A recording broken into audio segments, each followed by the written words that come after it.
And in order to get as many questions asked as we can, if you will direct a specific question to a specific member of the panel, that way we stop, one question and then everybody answers the one question. So direct your question to who you want to direct it to. Raise your hand and we'll get to you with a microphone. I'm going to start right down here. Better be good. Pressure. Best seat in the house. So this is for any one actor that wants to answer. Multiple choice?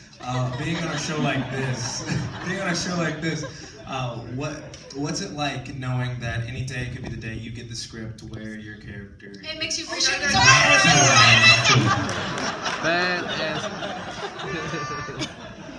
Okay, each of you can answer, please. Why'd you have to go so early? It's too early for that. It speaks for all. It definitely don't ask actors to choose who speaks. It definitely makes you appreciate the job you have, which we would have regardless of our imminent death. But you want to.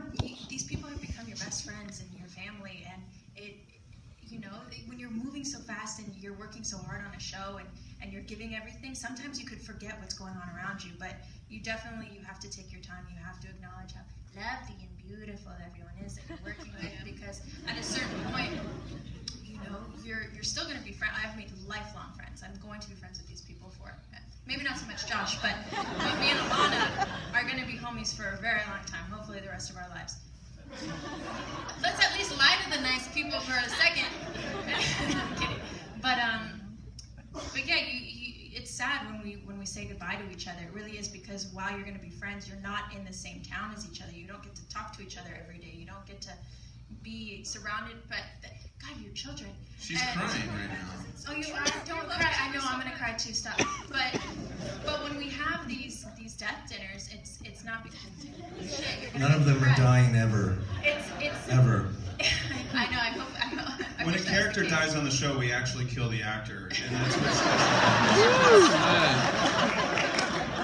it's very unique.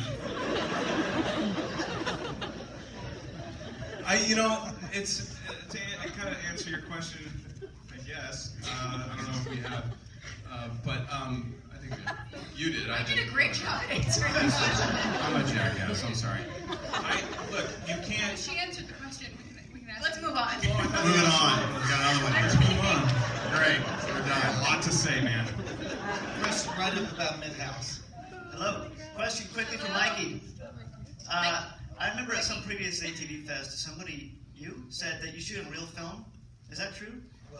We do. We shoot film and have from the very beginning, 16mm film. Could you talk a little bit about why? Yeah, so the setup for that a little different. Well, I wasn't involved in the very initial process for doing it, but there was tests from shooting digital against film. We shot the zombies. We did a bunch of tests, and we actually in the beginning really thought we were going to shoot it digital. That was totally the intent until we did the test. Cheaper, right?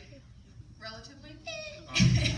Which is why maybe people would. Frank was in love with the idea of shooting this on the red with the Mysterium chip, and his friend Dean Devlin told him all about it, and we shot a bunch of tests in Panavision, and Alana wasn't in it then. So we shot 16mm as an afterthought. We shot 35. And we shot maybe half of our tests on 16. We went into an edit bay with a color timer, and we looked at the digital, and the zombies didn't look quite right. They looked a little green. It kind of killed the makeup. And super sharp. You saw all the flaws. And then we looked on 35mm film, and it looked great. And then we looked at 16, and 16 looked not only great, but that little bit of grain gave it an element of both reality and horror that worked in a tremendous way. We've been on 16 ever since, and we were all, shocked. It was amazing. You can really see the difference on a big screen like tonight. It's pretty cool. Mike, is there a particular kind of setup, something you have to keep in mind when you're working with film rather than digital? Well, with film, you're not going to see any of the lighting till later, and you have to deal with a lot of the grain structure. So you kind of have to try to really watch the balance now, especially we're going into a 4K world, And Tom and I have just been in Los Angeles dealing with the scans of film to 4K, and the scans seem to highlight the grain and soften the actors. So we look for algorithms, and we're working on that so we can kind of preserve the film. We're trying to. Kodak's promised to continue to keep shooting, and thank goodness they are. And all of you should shoot film. It is a beautiful experience, and you learn far more about lighting and filmmaking by going through that process. Well, we're still teaching it, man. Okay, good. You better believe it. And we have a Well, I'm question. still preaching it. Question in the back. What's that? Hey, so What's up, saw it. I was wanting to know if I was thinking this last summer, is there at all going to be any merging with Fear the Walking Dead at some point? I don't know if it's too much to ask, like forward. Nobody here on the stage is involved with Fear directly. I think it would be a little tough for us to do any sort of thing creatively simply because they're on the other side of the country. And timeline-wise, they're way behind us because we're about 2 years in, and for them it just started. So, God only knows. I never thought there'd be a spinoff. I never thought we'd be here. So what do I know? But for right now, I think it'd be kind of a trick to cross us over creatively with them. When Robert Kirkman, who, by the way, is one of the funniest and just an amazing guy, came in and told us, hey, we're going to do a spinoff. I said to him, well, is it based on a comic? And he said, not at all. And I said, okay. Because our show, The Walking Dead, is based on a comic that he delivered, and I don't think the intent of that other show, which I think is a brilliant concept, by the way, and I think it's something they've done extremely well, is going to necessarily merge with our show, because our show, we live in a world that Robert has created and is still nurturing, is still writing. And we do kind of a jazz riff off that comic, but it's still central to our show. So I think that you could merge the shows in a way, but I don't think that's the creator's intent. And a question over here on your right. Hi, question Hello. for Josh. Hello. Hey. Yes. So, as somebody who has a lot of anxiety issues but also tends to absorb facts, I really relate to your character, and I was wondering if you could go through a bit of the process that you went through to develop your character, I guess. Oh yeah, thanks.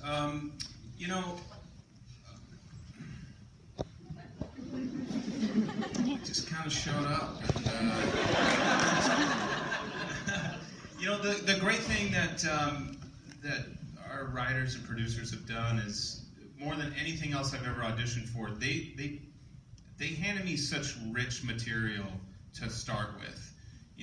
Where a lot of times you might just get, smart and witty, and then you kind of have to fill in all these other, holes.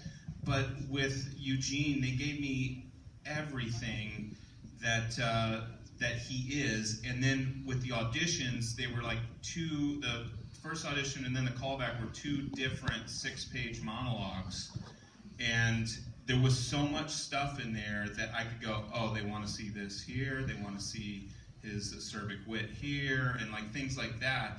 And I still go back to those monologues and kind of look through there and go, okay, what was I thinking with this? And then I can use that with current material that we're working with. Like I said, there's projects we've probably worked on where you're having to fill in so many gaps and do a lot of heavy lifting. But the great thing about these characters is they did the heavy lifting for us. I think too, you also, the comic is so rich. Yeah. For Eugene and Rosita, and so probably from there too, you can draw from that. Yeah, I had a conversation with Scott Gimple before the callback, which I'd never had a conversation with the showrunner before a callback. So that was cool to be able to pick, get inside his brain, just pick his brain and really find out what it is he's looking for. And he was able to give me even more insights to the character that we may never see on the show, but it's little things that will help inform the performance. And I think that's really great. I think you can control it too much if you are writing something and really, not let the actor kind of make it his own. But they did a nice job of just striking that balance of just like, here's all this information, now do what you got to do with it. And we've got time for 2 more questions. We'll take one right here and then wrap right here. I just wanted to congratulate everybody involved in the show, and again, and the people who aren't here on making a phenomenal piece of work. Back in '79, I guess it was, I saw Romero's Dawn of the Dead in the theater, and then later on I saw Day of the Dead.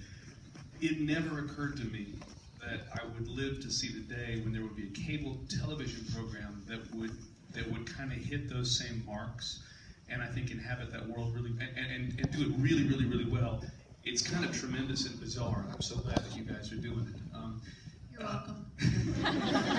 So the question that I had is, I live in Savannah, Georgia, and I know that you guys are loath to reveal anything, spoilers or whatnot, but about a year ago or a year and a half ago, I remember hearing relentless rumors as being part of the film business tangentially in Savannah, that at some point The Walking Dead was planning to shoot there and do a lot of shooting down on the coast, and that some of this, you're smiling. And people were saying, and I haven't read the comics, but people were saying that tied in a lot to the comics and also to something going on in a video game spin-off. So I just wondered, we have a hell of a film industry in Savannah, and SCAD's there as well. So any hope on some serious production at some point going on? I'm pretty sure our crew started that rumor because they'd love to work at the beach. We can make this happen. I'd like to go see you guys and be able to watch the Bronco games. I remember when the Savannah rumors were flying. Season 2, Season 3, somewhere in there. An island's a really good place to hide out. We've gotten, I've gotten calls from, I think probably 20 or so film commissions saying, we hear you're coming. What? Mark Twain said, allow travel around the world while the truth is putting on shoes. And I think this goes definitely to that right there. So. Fair enough. We're going to wrap with one last question. This question is actually going to be for each one of you. Would you stand? Hello. For each actor of the show, what is it that you love about being on The Walking Dead? Why is it awesome to you? And we should say, we'll extend that to the whole group. I mean, I think we touched on it a little bit. I mean, not only do we have great material to, work on, but we have great people to work with, and being surrounded by people who are not only awesome and kind and but who lift you up. All these people that we work with, they're not just looking out for themselves or making sure that all the light is on them or whatever. Like, everyone wants everyone to look good, and everyone really makes sure that everyone shows up. And I don't think we have one slacker on set, and Just me. Why are you looking at me? Just Jen. Let's see. I was a film student. I went to film school, and I just had the love of filmmaking, and it was something that I was always super passionate about. I love watching movies. I love watching TV. So to be able to be on this show, I guess, is such an acknowledgement and a reward for working really hard. I think if you work your hardest and learn as much as you can, always ask questions. I'm always bothering Mikey all the time, like, all right, what lens are you using? What light are you putting up? Because I'm fascinated with filmmaking. Leave me alone. But it's true, he's like, Alana, go away. Trying to make a hit TV show. But I think the best part of being, he is making it. I think the best part of being on the show is just learning, being a sponge and really learning from everyone in every department and not ever taking any day for granted. That's my answer, final answer. Yeah, the thing I love about it is that I'm creatively fulfilled in every aspect, and I think Alana touched on it with the just learning and asking questions, and I'm excited to learn about other people's jobs, not just talk to the actors and the director and maybe the cinematographer, and that's it.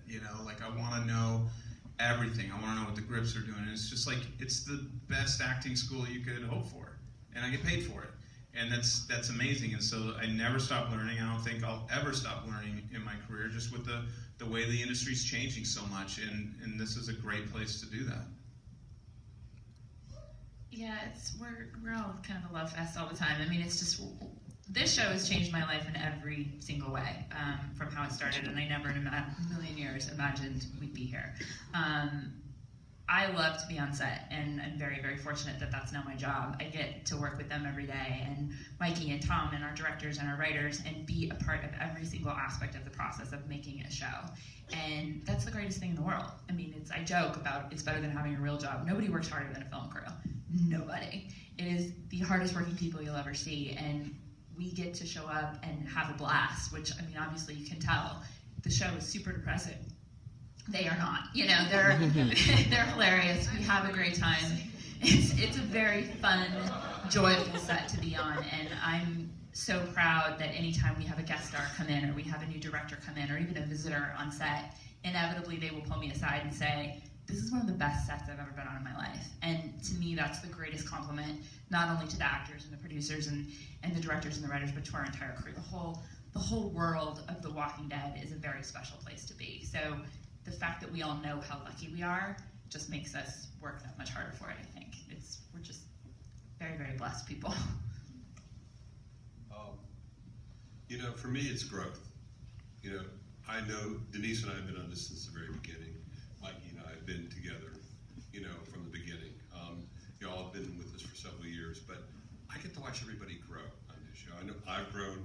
Mikey, it's been an amazing trip to watch him go from, you know, operator to second unit DP to director. Denise, you know, is a co-EP on the show, and we both started out at lower levels on the show and grew on the show. It's a tremendous opportunity to be on a great television show, but one also allows you to grow. And I think that atmosphere is true for our entire crew. And we all get a chance to grow. I remember, you know, John Bernthal, who played Shane on our show, came back on a dream sequence. And he came back to our set, and he's talking to one of our other actors, and John was like the hottest director, the hottest young actor in Hollywood. He was, you know, Scorsese was using all these other directors. He was doing everything. And this actress walked up to him and said, how's it feel to be living the dream? And he said, stop. The dream is right here. I'll never have anything like this again. And that's the way the show is. It's just an amazing That's experience. a true story. Seriously. For me, in this business, and for all of you as filmmakers, we're making a lie. It's a lie, the truth. And so much the truth that you can feel. You can be in the epicenter of the lie, sitting there, seeing all of it, and you feel the emotions from these guys. They make it. And when you find or arrive at a place where you have enough people that you can create the atmosphere, that you can consistently tell an amazing story and make a lie the truth, that's one of the most special places you can ever be, and that's all we're ever striving to be. I mean, it's a miracle, really. And from a bunch of jackasses like us, you know, it's a special miracle. And this show is that. And in 25 years, it's very seldom that you find a place like this. And it's my dream, and I'm living it. Shut up. This has been an extraordinary evening, and I want to thank you all so much. Thank you. The Walking Dead features February 14th, Los Angeles, ladies and gentlemen. Also, a quick reminder, the box office is open. We've opened up more seats for tomorrow's screenings. One more time for The Walking Dead.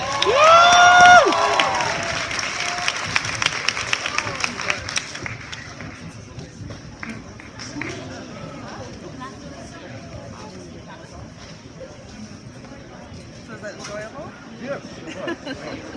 And I realized it's like, things that you do are not what you would think.